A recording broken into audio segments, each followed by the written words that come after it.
Firman yang meneguhkan tentang penyediaan Tuhan. Saudara, Allah kita adalah Allah yang kaya. Allah kita adalah Allah yang mempunyai segala sesuatu. Tidak ada yang mustahil bagi Dia untuk menyediakan apa yang menjadi keperluan umat-umatnya. Dalam kehidupan saya, dalam kehidupan saudara, Dia Allah yang sanggup menyediakan apa yang menjadi kebutuhan kehidupan kita. Percaya Dia Allah yang akan menyediakan segala kebutuhan saudara.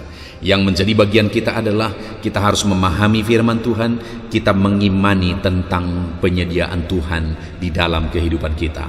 Dalam video ini kita akan membahas dan merenungkan 6 ayat firman Tuhan tentang penyediaan Tuhan yang akan meneguhkan iman kita.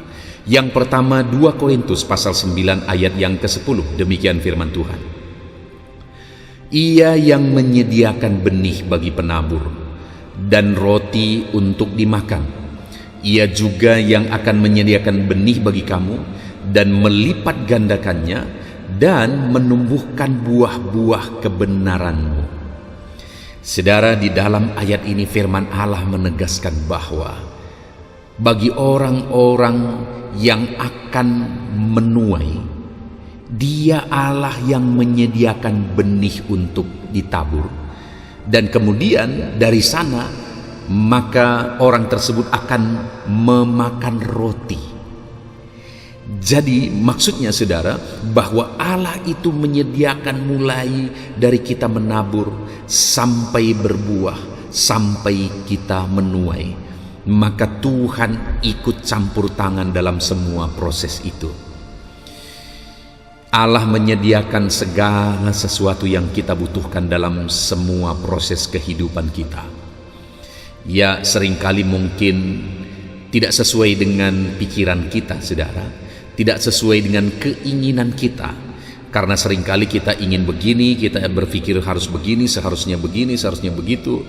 Tetapi mungkin seringkali tidak sesuai dengan apa yang kita pikirkan, tidak sesuai dengan apa yang kita inginkan.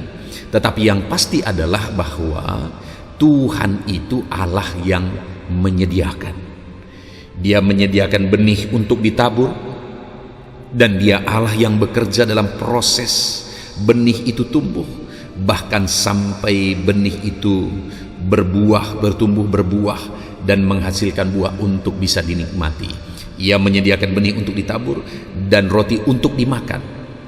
Dia sediakan benih itu bertumbuh, berbuah, dan kemudian dari sana maka yang menabur tadi akan bisa menikmati hasilnya. Bahkan dikatakan juga saudara bahwa Dia menyediakan benih bagi kamu dan melipat gandakannya, dan dari sana kamu akan mengalami dan menghasilkan buah-buah kebenaran. Akan tumbuh dari benih itu buah-buah kebenaran dalam hidupmu, dalam hati kita, dalam hidup kita. Tuhan yang akan mengerjakan kebaikan-kebaikan, benih-benih kebaikan. Dia yang akan memunculkan benih-benih kebaikan dalam hidup kita, dan benih-benih kebaikan itu akan dilipat gandakan, benih-benih kebenaran itu akan dilipat gandakan. Bahkan kita akan menikmati buah-buah dari kebaikan dan kebenaran yang bertumbuh dalam kehidupan kita. Artinya saudara, kalau kita rindu mengalami dan menikmati buah hasil dari jerih lelah kita, baik itu dalam perkara materi, apa yang kita tabur, Tuhan menyediakan, dan sampai pada akhirnya kita bisa menuai apa yang kita perjuangkan. Bahkan dari hidup kita, karakter kita, sifat kita, ketika kita mulai bertumbuh dalam kebaikan, Tuhan sendiri yang sebenarnya menanam kebaikan dalam hidup kita. Dan ketika kita bertumbuh dan bertumbuh dalam kebaikan, maka pada akhirnya kita akan menikmati buah-buah kebenaran itu sendiri dalam kehidupan kita.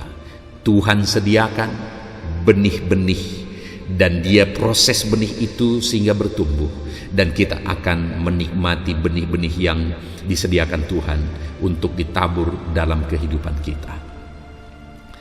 Yakobus pasal 5 ayat 11, demikian firman Tuhan. Sesungguhnya kami menyebut mereka berbahagia, yaitu mereka yang telah bertekun.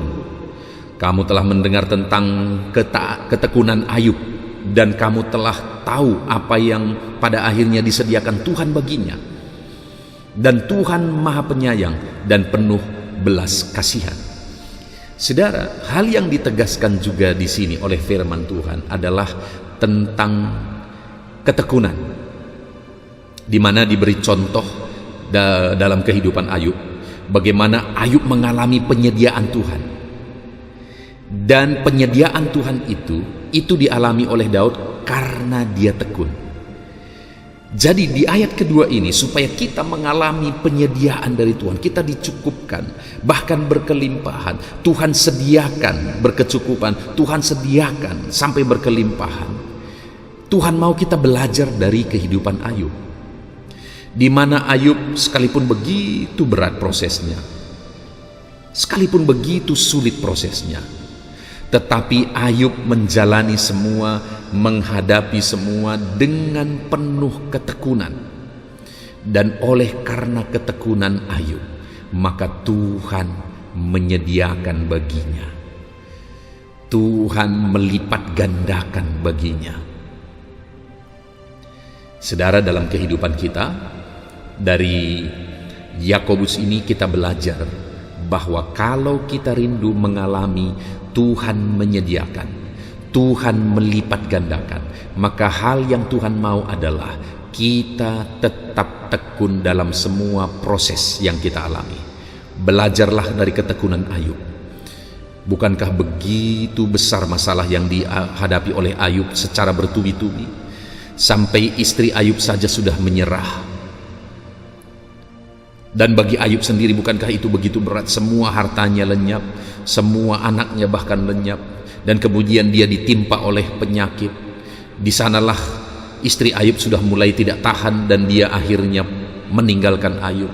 Bayangkan Ayub sendiri, saudara, istrinya meninggalkan dia lagi yang seharusnya menemani dia dalam penderitaan itu. Tapi ketika istrinya meninggalkan dia, sudah semuanya habis. Dia ditimpa oleh penyakit lagi, istrinya pun meninggalkan dia lagi. Tapi dalam semuanya itu, Ayub tetap bertekun.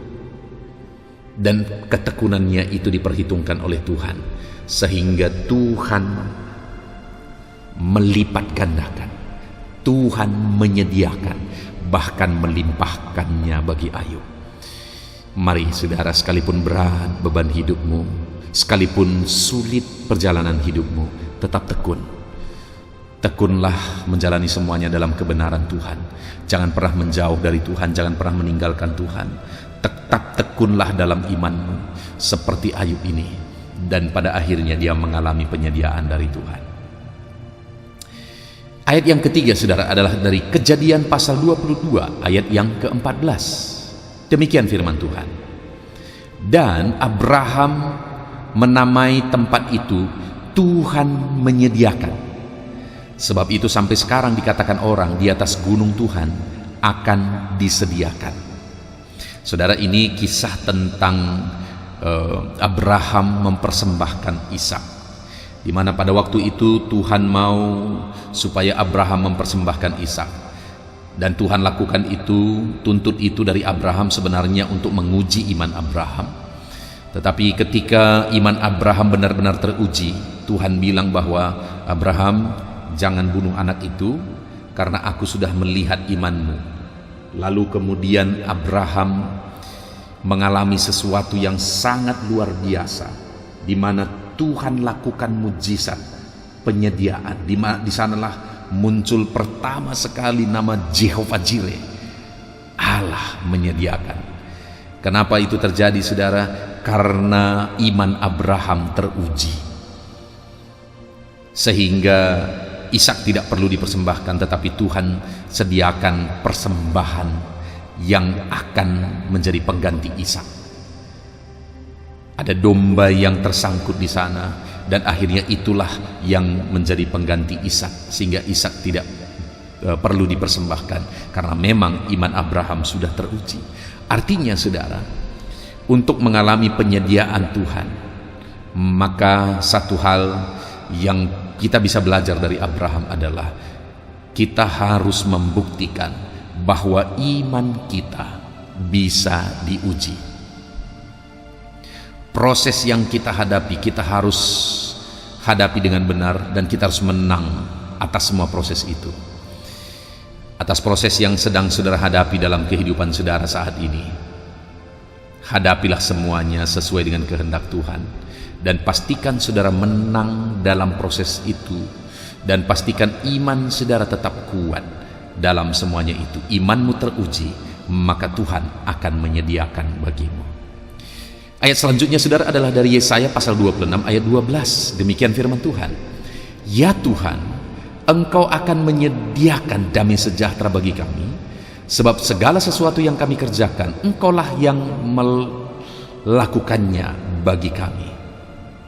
Saudara, di dalam Yesaya pasal 26 ayat 12 ini, hal yang ditegaskan adalah tentang penyediaan Tuhan akan damai sejahtera. Tentu saja satu hal yang paling kita butuhkan dalam kehidupan ini saudara, satu hal yang paling kita rindukan dalam kehidupan ini saudara, adalah tentang damai sejahtera Tuhan. Dan firman Tuhan ini menegaskan bahwa Tuhan menyediakan damai sejahtera. Karena apa saudara? Atas segala yang dilakukan oleh umatnya, Tuhan juga ikut berperan di sana. Tuhan juga ikut bekerja di sana. Sehingga dalam segala pekerjaan, dalam segala usaha, dalam segala upaya umat-umatnya, dan ketika Tuhan bekerja di sana, maka damai sejahtera melimpah di sana. Kalau saya dan saudara berusaha, berjuang, bekerja, dan kita serahkan semuanya kepada Tuhan, dan Tuhan bekerja bersama dengan kita, maka damai sejahteranya juga akan memenuhi kita dalam mengerjakan semuanya. Ayat selanjutnya saudara adalah Yohanes pasal 14 ayat 3. Demikian firman Tuhan. Dan apabila aku telah pergi ke situ dan telah menyediakan tempat bagimu, aku akan datang kembali dan membawa kamu ke tempatku, supaya di tempat di mana aku berada, kamu pun berada. Saudara, ayat yang kelima ini saudara, dari Yohanes pasal 14 ayat 3 ini menegaskan bukan hanya penyediaan secara materi, bukan hanya penyediaan tentang perkara-perkara dunia, bahkan bukan hanya penyediaan tentang damai dan ketentraman hidup di dunia ini. Tapi kali ini di dalam Yohanes pasal 14 ayat 3 ini, ayat ini menegaskan tentang penyediaan Tuhan akan kehidupan kekal, tempat bagi kehidupan kekal. Saudara, betapa dahsyat Allah yang kita sembah. Dia bukan hanya Allah yang menyediakan kecukupan materi, Dia bukan hanya Allah yang menyediakan damai dan ketentraman bagi kita, tetapi Dia Allah yang menyediakan tempat bagi kita, yaitu sorga yang mulia. Dia sediakan sorga bagi kita, Dia sediakan tempat kekekalan bagi kita. Saat ini saudara, mari kita jalani semuanya bersama dengan Tuhan. Mari kita tetap dekat dengan Tuhan. Kita jalani semuanya dengan penuh iman dalam Yesus Kristus. Jangan pernah undur dari iman kita. Jangan pernah lemah iman kita. Kenapa saudara? Karena Allah yang kita sembah adalah Allah yang menyediakan. Bukan hanya untuk dunia ini, tetapi Dia Allah yang menyediakan bahkan sampai kepada kekekalan. Ayat terakhir saudara tentang penyediaan Tuhan adalah dari 2 Korintus pasal 5 ayat 1. Demikian firman Tuhan. Karena kami tahu bahwa jika kemah tempat kediaman kita di bumi ini dibongkar, Allah telah menyediakan suatu tempat kediaman di sorga bagi kita, satu tempat kediaman yang kekal, yang tidak dibuat oleh tangan manusia. Saudara, ayat ini juga kembali menegaskan tentang penyediaan Tuhan akan tempat bagi kita di sorga yang mulia. Ayat ini menegaskan bahwa jika tempat kediaman kita di bumi ini dibongkar, yaitu tubuh jasmani kita, saat kita mati, saat kita meninggalkan semuanya, maka Tuhan telah menyediakan satu tempat kediaman di sorga, satu tempat kediaman yang kekal, yang bukan dibuat oleh tangan manusia, tetapi tempat yang disediakan oleh Allah sendiri. Saudara, Dia Allah yang kita sembah, Allah yang bahkan menyediakan tempat bagi kita di sorga yang mulia. Biarlah dalam kehidupan kita terus hadapi semuanya bersama dengan Tuhan. Kita terus jalani semuanya bersama dengan Tuhan. Dan kita nikmati penyediaan Tuhan dalam kehidupan kita, baik dalam kehidupan kita di dunia ini maupun kehidupan kita di kekekalan Tuhan sediakan. Kenapa? Karena di sepanjang kehidupan kita di dunia ini, kita jalani semuanya dengan penuh ketekunan, dan kita jalani semuanya dalam iman, dan kita tidak akan mundur. Kita bersyukur buat firman Tuhan ini, saudara. Biarlah 6 ayat firman Tuhan yang telah kita renungkan tentang penyediaan Tuhan meneguhkan iman kita semua. Tuhan memberkati.